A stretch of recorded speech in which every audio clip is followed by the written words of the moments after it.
Happy December. Welcome back or welcome to Evolve with Lisa. I'm Lisa and I basically am a certified yapper. I talk about anything from societal issues to my deconstruction journey, and I hope you guys stay a while. And yeah, today's video is just basically me ranting and just not really ranting, but just saying my thoughts, my unfiltered thoughts on marriage.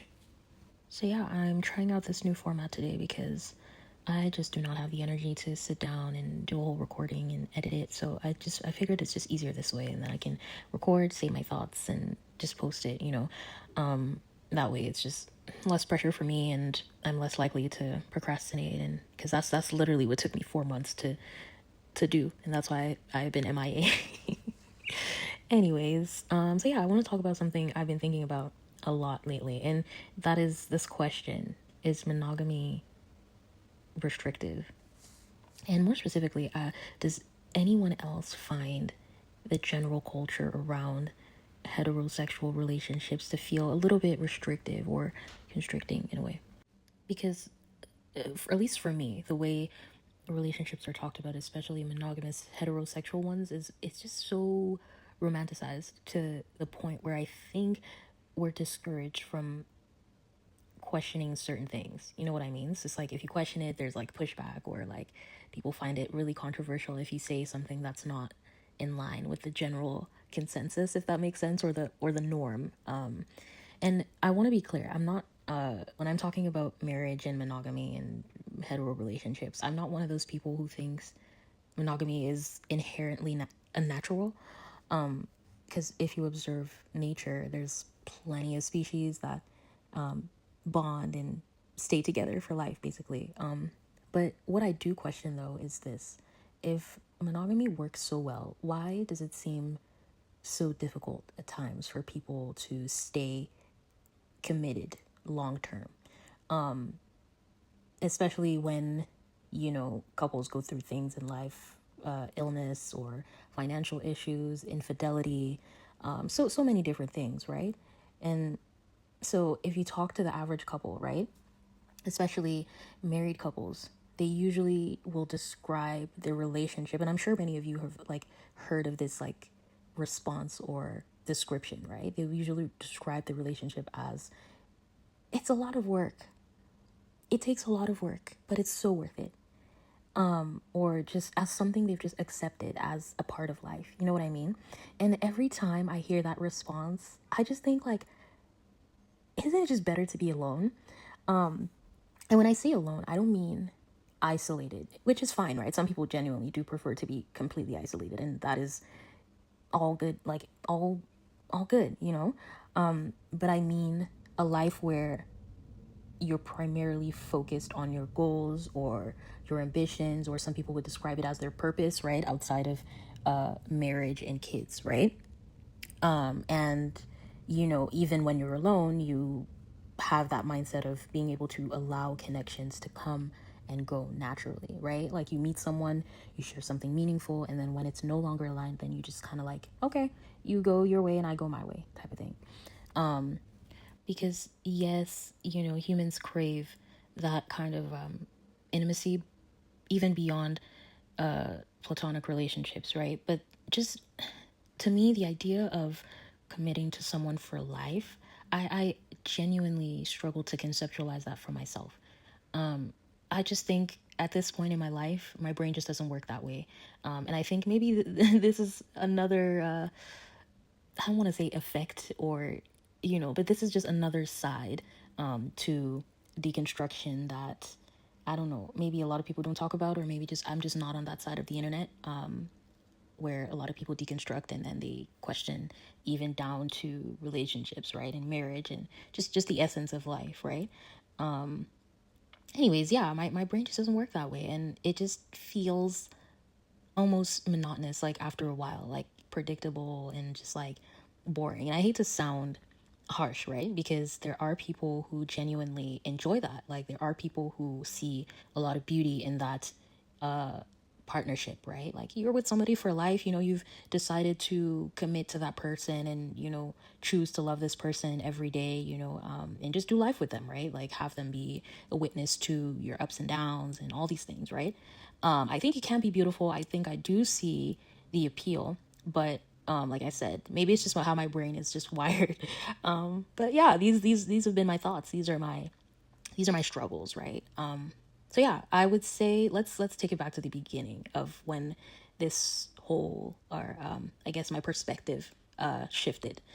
I would say when I first started dating, I was definitely more on the anxious side and like a little bit more naive, a little bit more like, yeah, a little bit more naive. I feel as though I was the type of person that cared more about the relationship milestones than the actual day-to-day reality.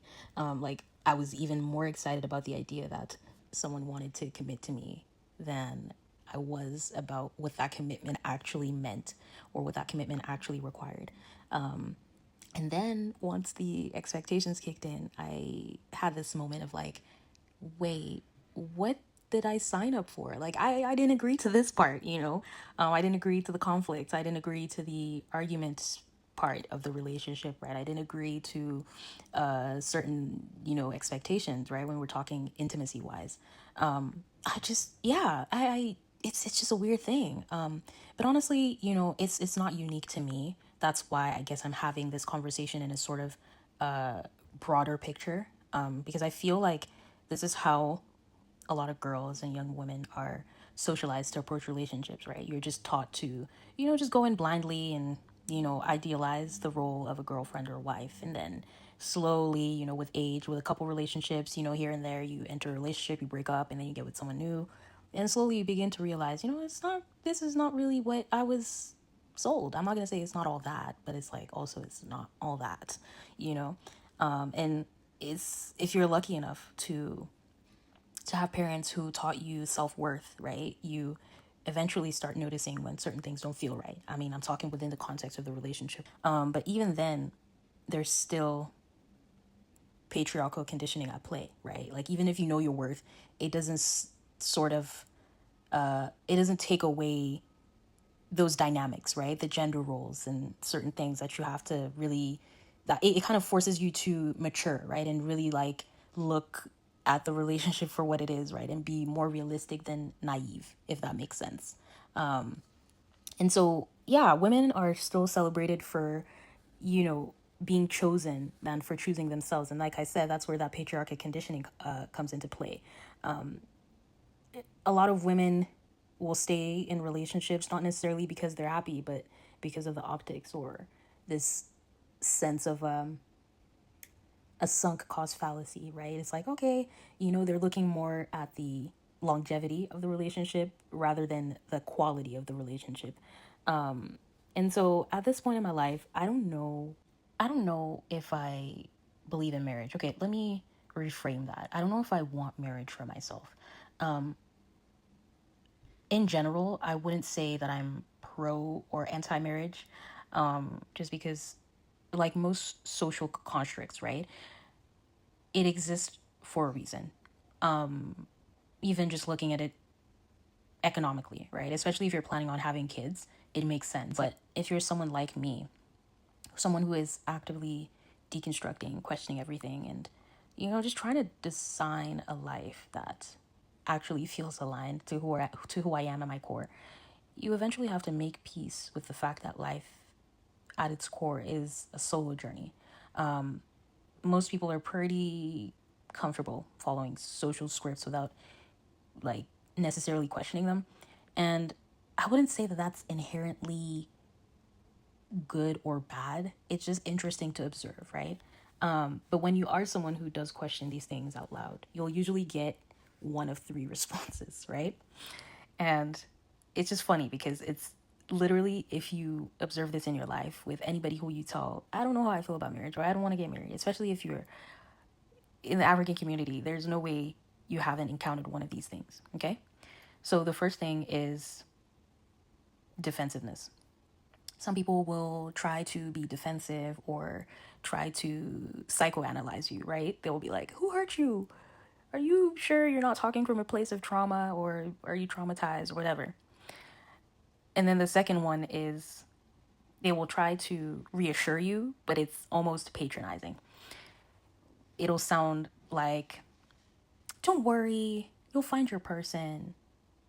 Like it's almost like trying to, reassure you, don't feel bad. You're going to find, but it's like, you're not even talking from a place where you feel bad. It's just like, I don't know how I feel about marriage. That's just like a plain sentence, right? It doesn't need any reassurance, right? Because I didn't say, I don't know how I feel about getting married, and I feel bad that I don't know how I feel about getting married, if that makes sense. It's like just patronizing.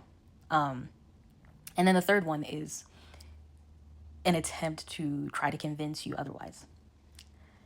They'll say something like, you just don't know what you're missing. Marriage only works when you compromise, so you can't be rigid, you just have to compromise. But then it's like, what if that's the reason why I don't even want to get into it anyways? Like, what if that is work that I am not willing to do in this lifetime?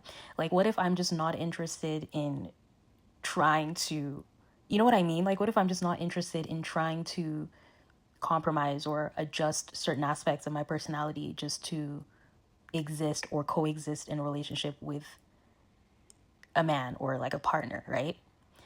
And some people argue, but then how can you say you're not going to compromise when compromise is required of you in different aspects of your life? But it's not the same thing, though.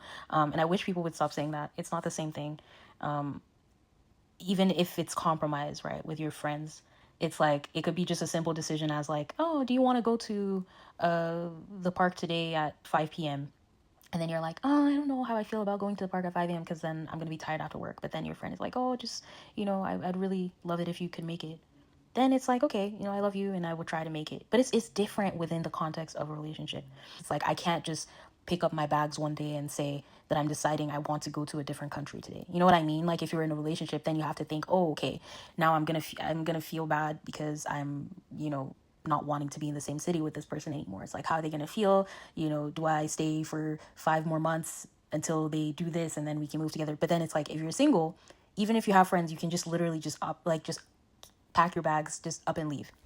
And so that's why I'm like, it's really not the same thing. It's like you have to think of this person in almost, if not all aspects of your life. And that is a sacrifice that I'm just like, I don't know. I don't know if that's something I'm willing to do. I don't know if that's something I'm willing to do. Yeah. So of all of those responses, that I just listed out, none of those responses actually engage with a point, right? With a bigger picture, if that makes sense. Because the truth is also like relationships are not a one size fits all, right? Some people thrive in conventional structures and then other people feel restricted by them, which is what I was just describing, right? And then because, we don't necessarily feel as free or, as free to make certain decisions, we choose the unconventional paths, right? It's like, okay, you can be single by choice. You can be child free by choice. You can be polyamorous. You can be in an open relationship. You can do the living apart together. You can be friends with it. I don't know, just you name it, right? There's so many other unconventional paths that I feel as though people tend to look down on, if that makes sense. But then again, it's like, does anybody else's opinion really matter outside of your own? But it's like if somebody were to come on social media and say that they were in a living apart together relationship, or they're in an open relationship, or friends with benefits type of relationship, people would just be freaking the fuck out. It's like, how are you going to tell people what works for them? It's like, if this works for them, as long as somebody's heart isn't getting broken or somebody isn't cheating or whatever that looks like, it's like, what is the problem with it? And I think people in society just need to evolve past seeing the traditional routes as just the default, or if you don't do it that way, then you're not normal, right? It's like, what is normal? Like what is normal when we live in a society where everything, literally everything, except for nature and, natural processes, everything is a social construct. Everything is a man-made construct. So it's like, you're not going to tell anybody what is or what isn't right for them, right? And so when I picture my life, I see it as mostly solo. If a romantic connection comes along, that's cool.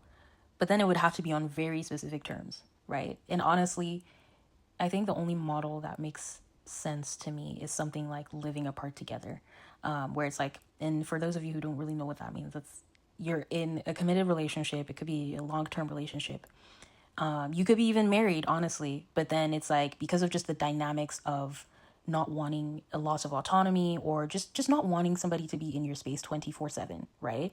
You decide to get two separate houses. You could be neighbors, or you could be living two streets or two blocks away, right?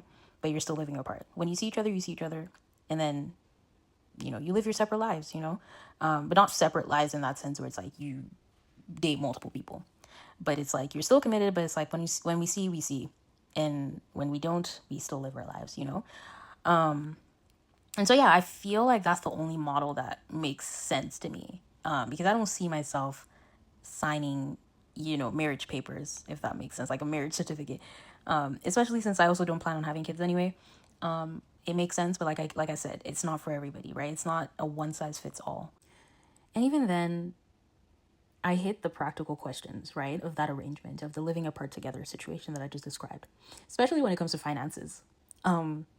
Because I grew up in a deeply patriarchal society where men are expected to provide financially, while the women carry most, if not all, of the emotional labor and the household labor.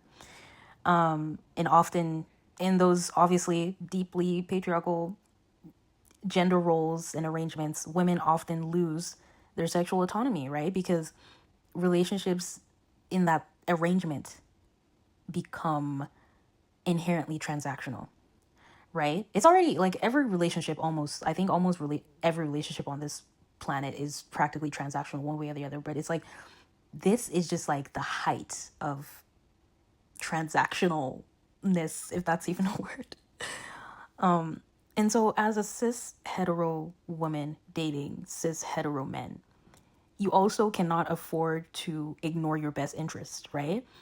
And as much as I resent gender roles, it still finds its way, it still like creeps in somehow, right? It's still always operating in the background, somewhere in the crevices of my mind. And so yeah, like dating isn't just this neutral thing. Like I said, in this dynamic of hetero relationships, it's not this neutral thing where you can just kind of like, you know, fully go 50-50, right? It's like you can't just like, as a woman, you can't just go 50-50, especially if you plan on living with a man, right? It's like, okay, you're splitting the bills, but then you're also still expected to, be intimate, right, with the man. It's like you're also still expected to do, like, it just, I don't know how to explain it, but there's always that exchange happening. And so it can't be, something just has to be like, not, how do I explain it? I don't know. But yeah, like, let's even getting into that dynamic, right? Most cis hetero men view dating like a game. Let's just face it. And yes, I believe all men are misogynistic to some degree. It's a spectrum. There are levels, but they are all misogynistic. And I don't even say this to say it as some sort of, it's just a fact. It's just a fact. It's a spectrum. There are levels. Even for myself, I do have some level of internalized misogyny. I am actively working to dismantle those things, which is why I'm having this conversation. And it's sort of like an internal dialogue, but I'm also sort of trying to articulate my thoughts so that way I can maybe even play this back someday and kind of listen to it and say, okay, look, this is where you used to be. Where are you at now? Especially when it comes to challenging gender roles, it's like the most difficult thing ever. And I hate that it's this difficult, and this ingrained. And so, yeah, in hetero relationships, it's almost starts to feel like role performance, right? And that contradicts with the values that I'm trying to live by and the internalized misogyny that I'm actively unlearning as I grow older and as I grow into myself and my identity as a young woman. And I will say this, I will always be attracted to men, very much so. But just thinking through all of these accommodations that women have to make in relationships and have to think about, and it's like, how many men are really sitting down to think about these things? But yeah, like thinking about all of this is such a massive turnoff. And I always end up right back where I started, which is the realization that being single costs you absolutely nothing. You don't have to think about how you're going to change this or switch this up or, think about the gender roles within the relationship and someone else's expectations of you, and thinking about someone else before you make certain life decisions. And being single costs you absolutely nothing. This is why when I've made the pros and cons list, I'm thinking big picture. It's like, yes, everybody craves, most people crave, that love and intimacy and lifelong partnership. It's like, it's nice in theory, but it's like, does it really work for everybody? I don't know. Does monogamy really work for everybody? I don't know. It's like such a huge expectation, right? To really make a choice and say, I want to be with this person forever. I don't know. I don't know how that works. I don't know how people get to that point. But what I know is being single costs you absolutely nothing. But yeah, that's just my perspective. I'm really curious how other people think about this, especially if you're the type of person who has questioned monogamy and marriage and traditional relationship structures. Just let me know your thoughts in the comments, and I will see you in the next one.